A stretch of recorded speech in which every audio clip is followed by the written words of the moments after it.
Hello everyone, welcome to शिक्षा chamber. और आज की इस वीडियो के अंदर हम शुरू करने वाले हैं लिमिटेशन एक्ट 1963। लिमिटेशन एक्ट 1963 के अंदर ये हमारा पहला लेक्चर है जिसके अंदर हम ओवरव्यू और प्रीलिमिनरी चैप्टर के बारे में बात करने वाले हैं।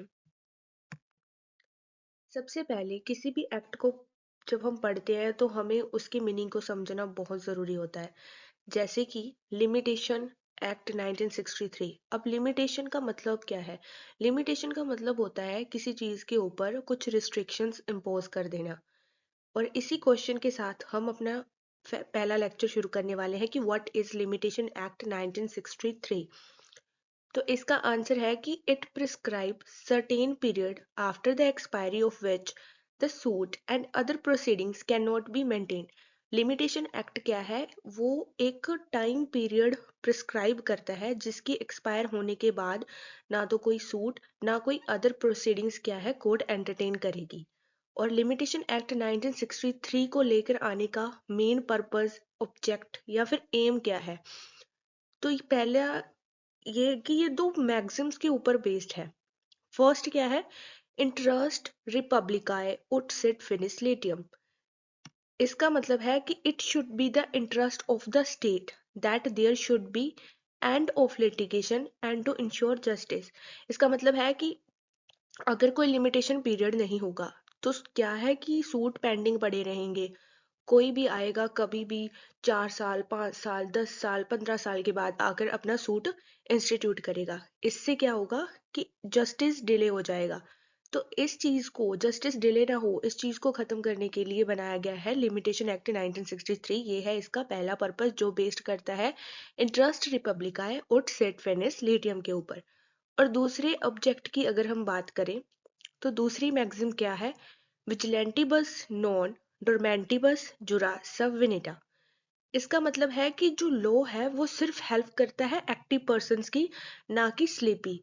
इसका मतलब है कि जो लोग अपनी राइट्स के प्रति, अपनी लाइबिलिटीज के प्रति जागरूक है, उन्हीं की लॉ हेल्प के लिए बनाया गया है, ना कि उन लोगों के लिए जो सोते रहते हैं, जिनको कुछ पता ही नहीं है, अवेयर ही नहीं है वो अपनी राइट्स एंड लाइबिलिटीज को लेकर। उनकी हेल्प के लिए लॉ नहीं है। तो ये सेकंड इसका पर्पस हो गया। जो थर्ड पर्पस है, अगर इनका हम क्रक्स निकालें तो मेन पर्पस क्या निकल के आता है? The main object of limitation is to provide a legal remedy. Legal remedy provide करना है to repair the damage caused by legal injury, but such a legal remedy can only enforce when it is claimed within the time provided in the act।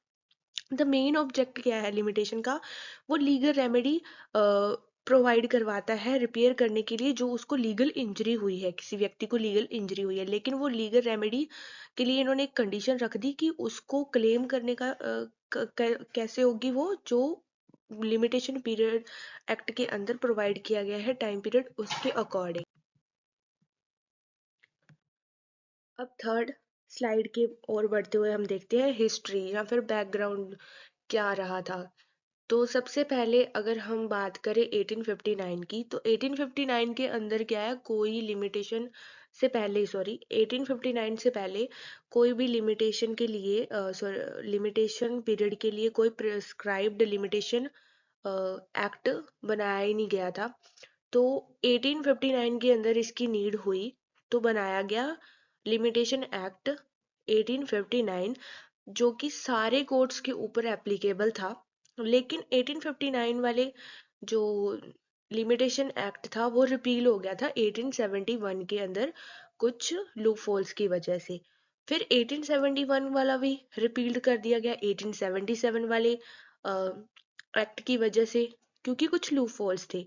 फिर 1908 के अंदर जो limitation act आया उसको किसने repeal कर दिया? उसको थर्ड लॉ कमीशन ने रिपील कर दिया। और उसके बाद एक लिमिटेशन एक्ट 1963 आया जो कि अब तक इन फोर्स में है। सबसे पहले कब आया? 1859 के अंदर, वो रिपील हो गया 1871 से। फिर 1871 वाला रिपील हो गया 1877 से, और 1877 वाला 1908 थर्ड लॉ कमीशन ने रिपील करके बना दिया द लिमिटेशन एक्ट 1963, जो अब तक फोर्स में है। फ्रेमवर्क क्या है लिमिटेशन एक्ट का? अगर हम लिमिटेशन एक्ट के फ्रेमवर्क की बात करते हैं, उसकी स्कीम की बात करते हैं, तो वो एक्ट नंबर है वो 1963 का 36 नंबर एक्ट है। और इनएक्टमेंट की बात करें, इनएक्टमेंट और इन्फोर्समेंट डेट हर एक्ट की इम्पोर्टेंट होती है, तो इसको याद रखना तो बहुत ही इम्पोर्टेंट है, चाहे आप अदर पॉइंट्स फिर भी लैग कर दो, क्योंकि प्री में क्वेश्चन बनता ही बनता है, चाहे इनएक्टमेंट से बन जाए चाहे इन्फोर्समेंट से बने। तो इनएक्टमेंट डेट क्या है? 5 अक्टूबर 1963। और इन्फोर्समेंट क्या है? 1 जनवरी 1964।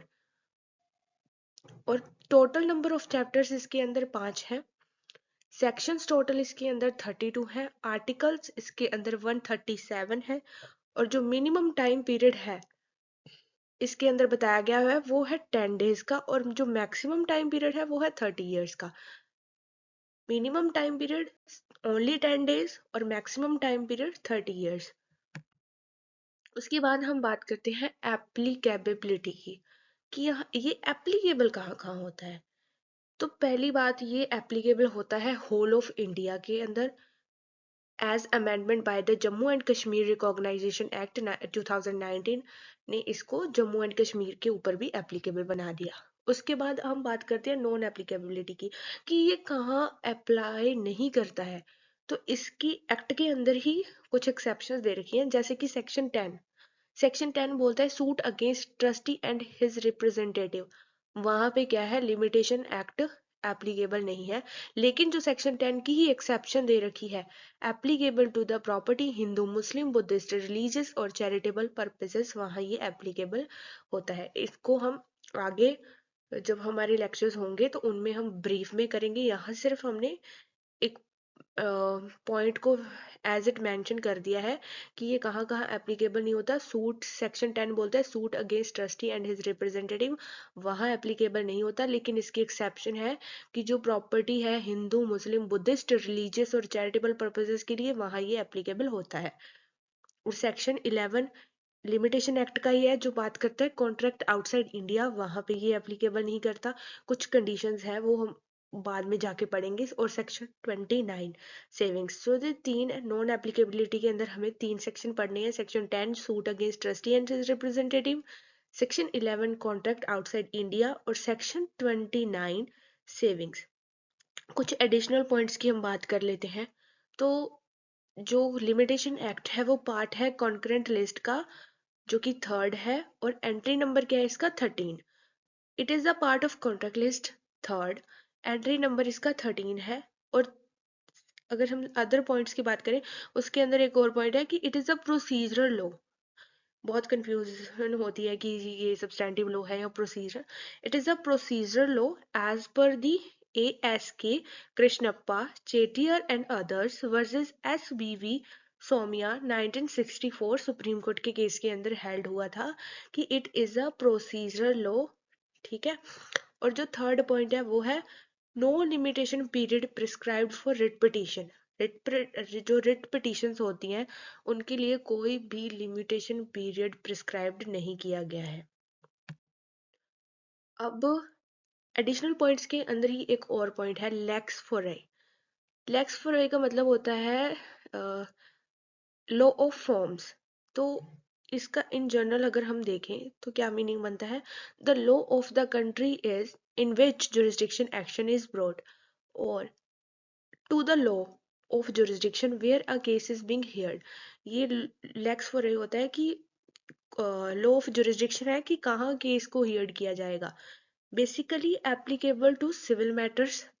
जो लिमिटेशन एक्ट है वो बेसिकली तो सिविल मैटर्स के ऊपर एप्लीकेबल होता है, लेकिन कुछ एक्सेप्शनल केसेस ऐसे भी हैं जहां ये क्रिमिनल मैटर्स के ऊपर भी एप्लीकेबल होता है। फॉर एग्जांपल सेक्शन 468 के अंदर हमने CRPC के अंदर पढ़ा हुआ है, आप लोग वहां जाकर सेक्शन 468 को देख सकते हैं। तो यही था हमारा पहला लेक्चर लिमिटेशन एक्ट 1960 से रिलेटेड। इसके अंदर प्रीलिमिनरी चैप्टर का अभी कुछ पार्ट पड़ा है, जो कि है डेफिनेशंस। डेफिनेशंस हम अपने नेक्स्ट लेक्चर के अंदर करेंगे। तब तक के लिए please like share and subscribe my YouTube channel. मिलते हैं नेक्स्ट वीडियो के अंदर। Thank you.